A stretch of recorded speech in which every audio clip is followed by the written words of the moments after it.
عورتیں کہاں اعتکاف کریں؟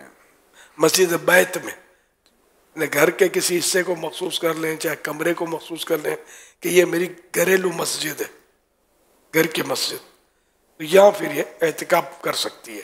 چند اسلامی بہنیں ایک ساتھ جمع ہو کر اعتکاف کر سکتی ہیں؟ کر تو سکتی ہے۔ یہ آپ مشورہ کیا دیں گے کہ اسلامی بہنوں کو آپس میں جمع ہو کر اعتکاف کرنا چاہیے یا یہ الگ الگ ہی اپنے اپنے گھروں میں اعتکاف کی سعادت حاصل کریں؟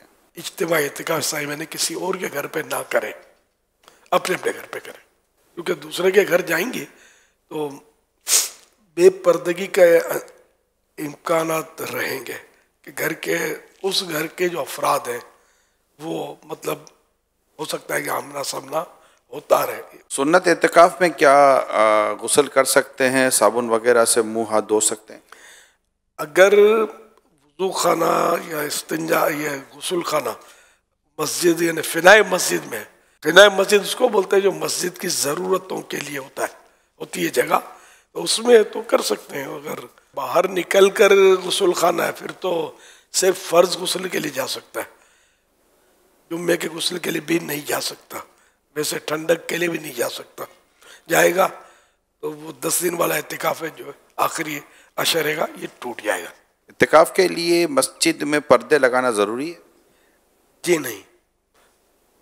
کیا عورت مسجد بیت میں سنت اعتکاف کے دوران گرمی وغیرہ سے بچنے کے لیے، ٹھنڈک کے لیے، غسل کے لیے جا سکتی ہے؟ سر گھر کا جو غسل خانہ یا واش روم جو ہے نا، یہ ان کی مسجد بیت سے خارج ہوتا ہے۔ پورے کمرے کی نیت کر بھی لی مسجد بیت کے لیے، تب بھی وہ انڈرسٹوڈ ہوتا کہ یہ غسل خانہ اور یہ خارج ہے مسجد بیت ہے، تو اس میں بھی فرض غسل کے لیے جا سکتی ہے، اس کے علاوہ ٹھنڈک کے لیے، جمعے کے غسل کے لیے نہیں جا سکتی، ہاتھ دھونے کے لیے بھی نہیں جا سکتے۔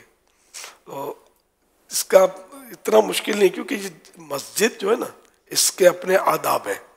اگر مسجد بیت میں ہی انتظام کر لے، کوئی سا کچھ بچھو کر ٹب یا جو بھی ہے اس میں اگر غسل کوئی کرنا چاہے تو وہ مشکل نہیں ہے۔ آخری عشرے کا جو اعتکاف ہے اس کا کیا حکم ہے؟ رمضان شریف کے آخری عشرہ نے آخری 10 دن 21ویں شب سے جو شروع ہوتا ہے تو وہ سنت موقدہ علی الکفایہ ہے، یعنی بستی کے، آبادی کے کچھ لوگوں نے کر لیا تو سب پر سے سنت ادا ہو گئی، ایک نے بھی نہیں کیا تو سب سنت کے ترک کرنے والے ہوئے۔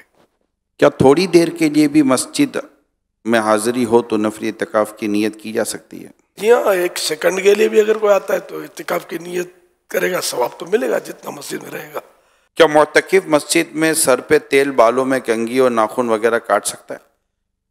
کاٹ سکتا ہے، لیکن یہ کہ اگر وضو خانہ مسجد کے یعنی فنائے مسجد میں اندر میں تو وہاں کرے، مسجد عین مسجد جو کہلاتی ہے جہاں نمازیں پڑھتے ہم، تو وہاں نہ کرے کہ وہاں پھر بال اڑیں گے، تیل گرے گا، دھبے ہوں گے، تو یہاں بچنا چاہیے۔ یہ کرنے سے اعتکاف نہیں ٹوٹے گا، لیکن یہ کہ مسجد کی صفائی بھی تو ضروری ہے نا۔ سنت اعتکاف ٹوٹ گیا تو اب اس کی کیا قضا کرنی ہوگی؟ جس دن کا ٹوٹا اس ایک دن کی قضا واجب ہے۔ یا آخری 3 دن کا اعتکاف بھی ہو سکتا ہے؟ 1 سیکنڈ کا بھی ہو سکتا ہے، تو 3 دن تو بہت زیادہ ہے ان مانو کر، ہو سکتا ہے وہ نفل اعتکاف کہلائے گا۔ اعتکاف کرنے کا ثواب کیا ہے؟ فرمان مصطفیٰ صلی اللہ علیہ وسلم، جو شخص اللہ پاک کی رضا و خوشنودی یعنی ایک دن کا اعتکاف کرے گا، اللہ پاک اس کے اور جہنم کے درمیان 3 خندقیں حائل کر دے گا، ہر خندق کی مسافت یعنی پوری مشرق و مغرب کے فاصلے سے بھی زیادہ ہوگی۔